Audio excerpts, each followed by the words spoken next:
Jesus explained the three types of investors. Which one are you? A servant was given money by his master, buried it in the ground, and ended up losing everything. Meanwhile, two other servants doubled their money and were rewarded with even more. This story comes from the Gospel of Matthew, and it is a masterclass on money. Jesus describes three levels of investors, and most people today are stuck at level 1. Let's see where you are. Level 1, the hider. This is the servant who received 1 talent. What did he do? You are right, nothing. He buried the money in the ground. He protected it. He avoided risk. He said, I was afraid. From the outside, this looks responsible. But the master called him wicked and lazy. Why?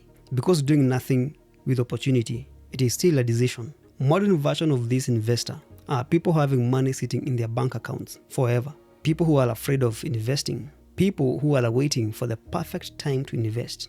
They think they are being safe, but over time they lose the one thing that money can't buy back: time. And the tragedy is that most people never leave this level. Let us move to the next level. Level 2, the operator.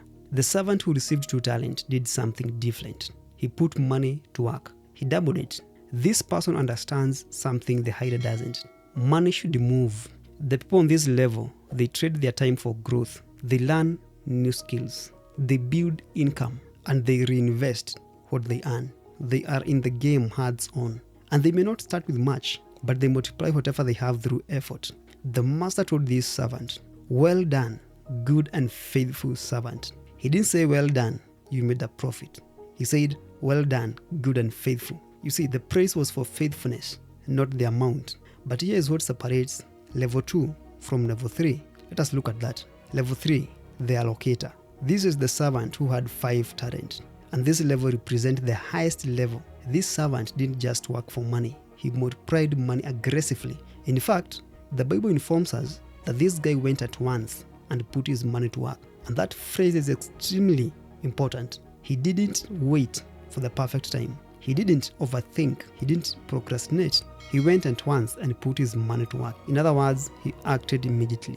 Where the builders move quickly when opportunity appears. Most people lose wealth because they wait too long. And then something interesting happened. When the master returned, he gave him even more capital. Why? Because capital flows towards people who can multiply it.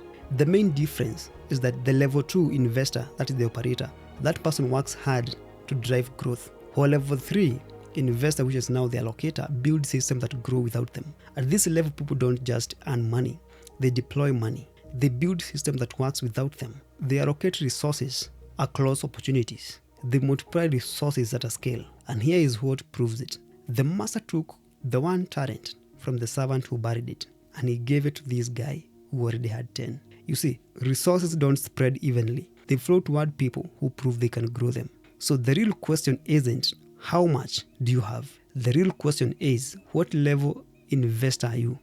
Are you level 1, the hider? This is the guy who protects everything and grows nothing. Or are you at level 2, the operator? This is the guy who works hard and double what he has. Or are you at level 3, the allocator? This is the guy who builds systems and multiply at a scale.